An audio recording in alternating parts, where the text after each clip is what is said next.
Welcome back. ఇప్పుడు ప్రయాగలో కుంభమేళా జరుగుతోంది కదా. ప్రయాగ వేరు, ప్రయాగ్రాజ్ వేరేనా? అదీగాక ప్రయాగ ఒకటేనా లేక వేరువేరా? హిందూ భక్తుల్లో ఇది చాలా ఆసక్తి రేకెత్తించే ప్రశ్న. ఉత్తరాది ప్రజలకు ప్రయాగకు సంబంధించి చాలా ఎక్కువ తెలిసే అవకాశం ఉంటుంది. కానీ దక్షిణాది భక్తులకు ప్రయాగ అంటే చాలా మందికి ప్రయాగ ఒక్కటే అని తెలుసు. కానీ అది నిజం కాదు. ప్రయాగలు చాలా ఉన్నాయి. మొత్తం 14 ప్రయాగలు ఉన్నాయట. అవన్నీ కూడా పుణ్యక్షేత్రాలే. అవన్నీ కూడా దివ్యమైన తీర్థస్థలాలే. మరి ఆ ప్రయాగలకు ఇప్పుడు మనం రోజూ చెప్పుకుంటున్న ప్రయాగలకు తేడా ఉందా?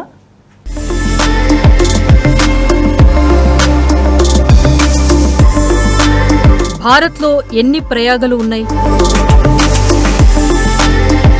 ప్రయాగ్రాజ్కు ఇంతటి ప్రాముఖ్యత ఎందుకు ఏర్పడింది?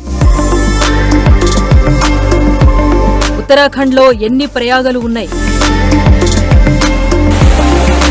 కుంభమేళాను పురస్కరించుకుని లక్షలాది మంది భక్తులు పుణ్యస్నానాలు ఆచరిస్తున్న ఈ ప్రయాగకు ఎంతటి పౌరాణిక ప్రాముఖ్యత ఉందో అందరికీ తెలిసిందే.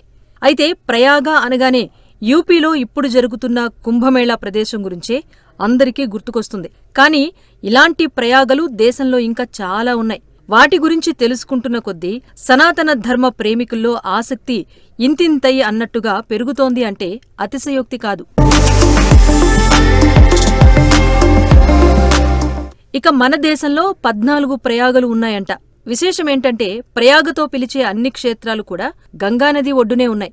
గంగను మిగతా నదులు కలిసే చోట ఏర్పడినవే ఈ ప్రయాగ క్షేత్రాలు. హిమాలయాల్లో పుట్టిన గంగ ఉత్తరాఖండ్ గుండా ప్రవహిస్తూ మిగతా పాయలను కలుపుకుంటూ విశాలమవుతూ దిగువన మైదాన క్షేత్రంలో అడుగుపెడుతుంది. గంగానది ఒడ్డున 3 ముఖ్యమైన ప్రదేశాలున్నాయి. ఒకటి గంగా ముఖద్వారం, రెండవది గంగా యమునను కలిసే ప్రదేశం, ఇక మూడోది గంగా సముద్రుణ్ణి సంగమించే ప్రదేశం.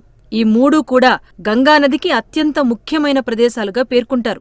గంగా యమునలు కలిసే చోటనే ప్రస్తుతం కుంభమేళా జరుగుతున్న ప్రయాగగా ఏర్పడింది.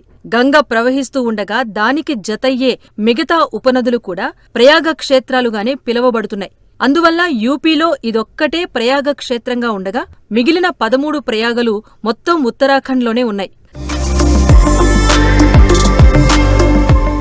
ఇక ఉత్తరాఖండ్లో చాలా ప్రయాగలు ఉన్నప్పటికీ అందులో కేవలం 5 ప్రయాగల గురించి మాత్రమే ప్రధానంగా ప్రస్తావించుకుంటారు.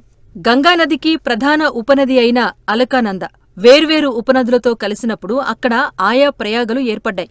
ఈ క్రమంలో అలకానంద ధౌళిగంగతో కలిసిన సంగమ క్షేత్రంలో విష్ణుప్రయాగ పురుడు పోసుకుంది. అలాగే అలకానంద నందాకిని నదితో కూడిన చోట నందప్రయాగ ఆవిర్భవించింది. అది పిండర గంగతో కలిసిన చోట కర్ణప్రయాగ ఏర్పడింది. ఇది మందాకిని నదితో కలిసిన చోట రుద్రప్రయాగ ఆవిర్భవించింది. ఆఖరుగా అలకానంద భగీరథితో కలిసిన చోట దేవప్రయాగగా ఏర్పడి భక్తులందర్నీ ఆకర్షిస్తోంది.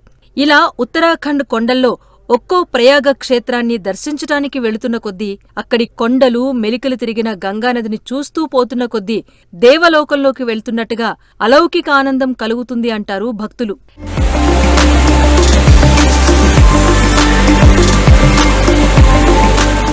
ఇక అలాంటి అన్ని ప్రయాగల కంటే యూపీలో ప్రస్తుతం మనం చూస్తున్న ఈ ప్రయాగనే అత్యంత ప్రాముఖ్యత కలిగిందని అనేక పురాణాలు చెబుతున్నాయి. గంగా యమున కలిసే చోట ఏర్పడిన ఈ ప్రదేశం మొత్తం భూలోకానికి నడుము ప్రాంతంగా పలువురు పండితులు భావిస్తూ ఉంటారు. ఇక్కడ పుణ్యస్నానాలు చేస్తే ఊర్ధ్వలోకాలు అధోలోకాలు అన్నింటినీ కూడా చుట్టేసి వచ్చిన ఫలితం దొరుకుతుందంట. అంతేకాదు 10 అశ్వమేధ యాగాలు చేసిన ఫలితం చేకూరుతుందంట. బ్రహ్మదేవతలు, దిక్పాలకులు, లోకపాలకులు, ఆత్మరూపంలో ఉన్న పితరులు, మహర్షులు ఇలా అనేక మంది పుణ్యపురుషులు ఈ ప్రయాగలో నడయాడుతారని అనేక పురాణాలు చెబుతున్నాయి. అందుకే దీన్ని అన్ని ప్రయాగల కన్నా గొప్పదని ప్రయాగ్రాజ్ అని అభివర్ణిస్తున్నారు.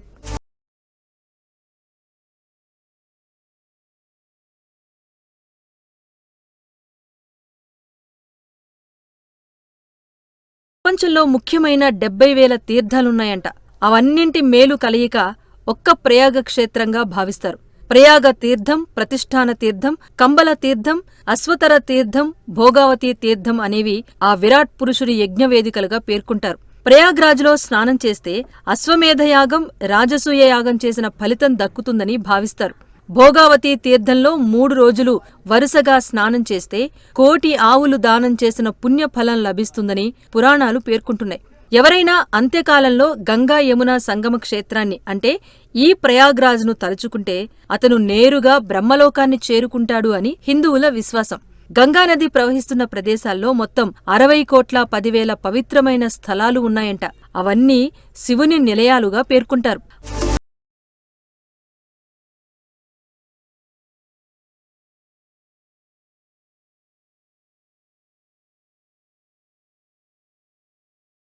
ఇలా చెప్పారు, ఎవరైనా ప్రయాగను స్తుతించినా లేదా దాని పేరు జపించినా లేదా అక్కడి బురదను శరీరం మీద పూసుకున్నా వారి సర్వ రోగాలు మాత్రమే కాకుండా సర్వ పాపాలూ పోతాయంటారు. ఇక్కడ ఎవరైనా దాన ధర్మాలు చేసినా శ్రాద్ధకర్మలు నిర్వహించినా శాశ్వతమైన పుణ్యలోకాలు ప్రాప్తిస్తాయని విశ్వసిస్తారు. ఇక్కడ 3 రోజులు వరుసగా స్నానం చేస్తే 1,000,000 గోవులను దానం చేసిన ఫలితం లభిస్తుందట. అందుకే ప్రయాగ్రాజ్కు భక్తులంతా పోటెత్తుతున్నారు.